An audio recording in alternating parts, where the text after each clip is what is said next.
లోక్సభ 6వ విడత ఎన్నికల పోలింగ్ కొద్దిసేపటి క్రితం ముగిసింది. 8 రాష్ట్రాల్లోని 58 ఎంపీ స్థానాలకు ఉదయం 7 గంటల నుంచి పోలింగ్ ప్రారంభమైంది. మధ్యాహ్నం 3 గంటలకు 49.20% పోలింగ్ నమోదైనట్లుగా కేంద్ర ఎన్నికల సంఘం వెల్లడించింది.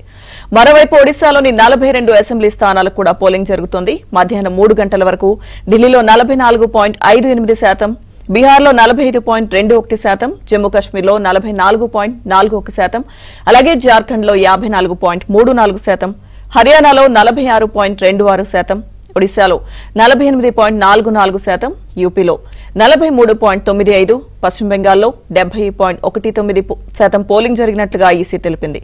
ఇక మరోవైపు ఢిల్లీలో పలువురు ప్రముఖులు క్యూలో నిల్చొని ఓటు హక్కు వినియోగించుకున్నారు.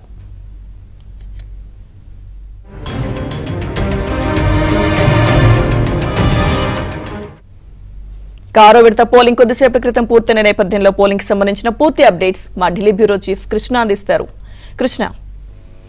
లక్ష్మీదుర్గ, ఇప్పటి వరకు జరిగినటువంటి 5 దశల పోలింగ్ లో 25 రాష్ట్రాలు, కేంద్రపాలిత ప్రాంతాల్లో మొత్తం 428 లోక్సభ స్థానాలకు ఎన్నికలు జరిగాయి. ఈ రోజు జరిగినటువంటి 6వ దశ ఎన్నికల్లో 6 రాష్ట్రాలు, 2 యూనియన్ టెరిటరీలో మొత్తం 58 స్థానాలకు ఎన్నికలు జరిగాయి. ఈ రెండింటిని కలుపుకుంటే ఇప్పటి వరకు కూడా 6 విడతల్లో మొత్తం దేశవ్యాప్తంగా ఉన్నటువంటి 543 లోక్సభ స్థానాలకు గాను 486 స్థానాలకు ఈ రోజుతో ఎన్నికలు పూర్తయ్యాయి. ఇక 57 స్థానాలకు మాత్రమే 7వ దశలో అంటే చివరి దశలో ఇక జూన్ 1వ తేదీన ఎన్నికలు జరగబోతున్నాయి. 7వ దశలో అదేవిధంగా ఢిల్లీ, హర్యానాలతో పాటు అన్ని స్థానాలతో పాటు ఈ రోజు జరిగినటువంటి 58 స్థానాల్లో 2019 సార్వత్రిక ఎన్నికల్లో ఢిల్లీలోని మొత్తం 7 స్థానాలను, అదేవిధంగా హర్యానాలో ఉన్నటువంటి మొత్తం 10 స్థానాలను బీజేపీ గెలుచుకుంది.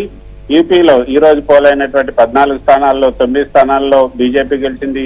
బీఎస్పీ 4 స్థానాలు, ఎస్పీ 1 స్థానం మాత్రమే గెలుచుకుంది. ఇక జార్ఖండ్ లో 4 స్థానాలకు గాను బీజేపీ 3 స్థానాలకు గెలుచుకుంది. ఇప్పటి వరకు జరిగినటువంటి ఈ 6 ఫేజుల్లో మొత్తం 28 రాష్ట్రాలు, యూటీలతో కలుపుకుంటే మొత్తం 28 రాష్ట్రాల్లో ఎన్నికలు పూర్తయ్యాయి. ఇక 8 రాష్ట్రాల్లో మాత్రమే 7వ దశ చివరి దశలో జరగాల్సింది. 28 రాష్ట్రాలు, యూటీలలో సంపూర్ణంగా ఈ రోజుకి ఎన్నికలు ముగిశాయని చెప్పొచ్చు. ఇక పంజాబ్ లో 13 స్థానాలకు ఒకే దశలో జూన్ 1వ తేదీన ఎన్నికలు జరగబోతున్నాయి చివరి దశలో. అదేవిధంగా ఒడిశా, జార్ఖండ్, పశ్చిమ బెంగాల్, బీహార్, యూపీ, చండీగఢ్, హిమాచల్ ప్రదేశ్ ఈ 7 రాష్ట్రాలు, అదేవిధంగా యూనియన్ టెరిటరీలో 1వ తారీఖు ఎన్నికలు జరగబోతున్నాయి 7వ ఫేజ్ లో. ఇక మొత్తం 28 రాష్ట్రాలకు ఇప్పటికు 28 రాష్ట్రాలు యూటీల్లో సంపూర్ణంగా ఎన్నికలు ముగిశాయని చెప్పొచ్చు. ఈ రోజు జరిగినటువంటి ఈ యొక్క 6వ దశ ఎన్నికల్లో ప్రముఖులు మనోజ్ తివారీ, కన్నయ్య కుమార్, మేనకా గాంధీ, అదేవిధంగా మనోహర్ లాల్ ఖట్టర్, అభిజిత్ గంగోపాధ్యాయ, మెహబూబా ముఫ్తీ, నవీన్ జిందాల్, రావు ఇంద్రజిత్ సింగ్, రాజ్ బబ్బర్, సంబిత్ పాత్ర, ధర్మేంద్ర ప్రధాన్ వీళ్ళంతా కూడా ఈ రోజు జరిగినటువంటి ఎన్నికల్లో పోటీ చేసినటువంటి ప్రముఖులుగా ఉన్నారు. ఇప్పటి వరకు జరిగినటువంటి 5 విడతల్లో కూడా మొదటి విడతలో 66.41% పోలింగ్ నమోదైతే, 2వ విడతలో 66.71%, 3వ విడతలో 65.68% పోలింగ్ నమోదైతే, ఇక 4వ విడతలో 69.16%. ఏపీ, తెలంగాణలో జరిగినటువంటి 4వ విడత పోలింగ్ లో 69.16% పోలింగ్ నమోదైంది. 5వ విడతలో 62.20% పోలింగ్ నమోదైంది. ఇప్పటివరకు జరిగినటువంటి ఈ 5 విడతల్లో కూడా 4వ విడతలు అంటే ఏపీ, తెలంగాణతో పాటు జరిగినటువంటి 4వ విడతలో మాత్రమే అత్యధికంగా ఇప్పటి వరకు పోలింగ్ నమోదైంది.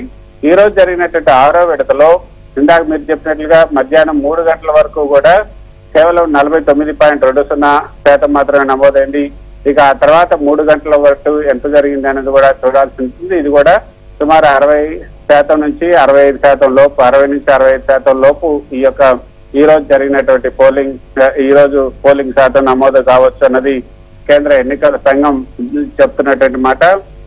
మరి ఈ రోజు జరిగినటువంటి ఈ పోలింగ్ లో యూపీలో త్రిమ్కపూర్తో కాషాయాల్లో కొంత కలవరం నెలకొంది అన్నది ప్రముఖ విశ్లేషకులు, అదేవిధంగా సెఫాలజిస్టులు చెప్తున్నటువంటి మాట.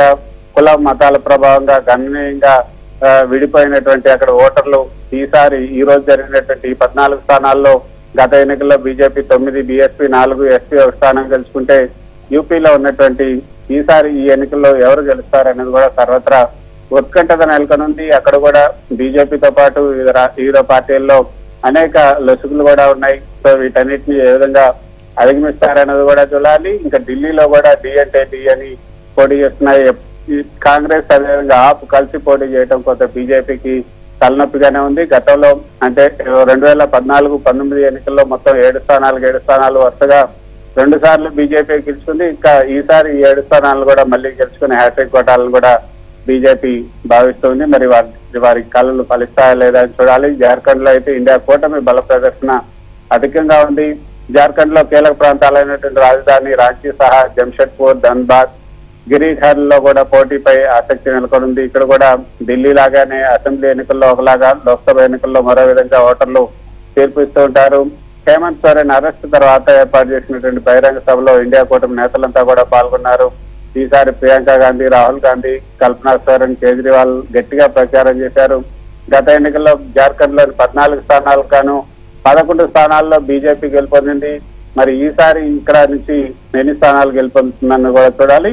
అయితే ఈ రోజు మరికొద్ది సేపట్లో అంటే మొత్తం పోలింగ్ ప్రక్రియ అంతా కూడా మరికొద్ది సేపట్లో ముగిసే అవకాశం ఉంది. ఇప్పుడు వరకు కూడా అంటే 6 గంటలకు ఎన్నికలు ముగిసాయి, సమయం ముగిసింది. కానీ ఇంకా లైన్ లో ఉన్నటువంటి వాళ్ళకి మాత్రం టోకెన్లు ఇచ్చి ఈ యొక్క పోలింగ్ ను కొనసాగిస్తున్నారు. మరికొద్ది సేపట్లో పూర్తి స్థాయిలో ఈ యొక్క 6వ దశలో ఎంత మేరకు పోలింగ్ శాతం నమోదైంది అన్నది ఎన్నికల కమిషన్ విడుదల చేసే అవకాశం ఉంది.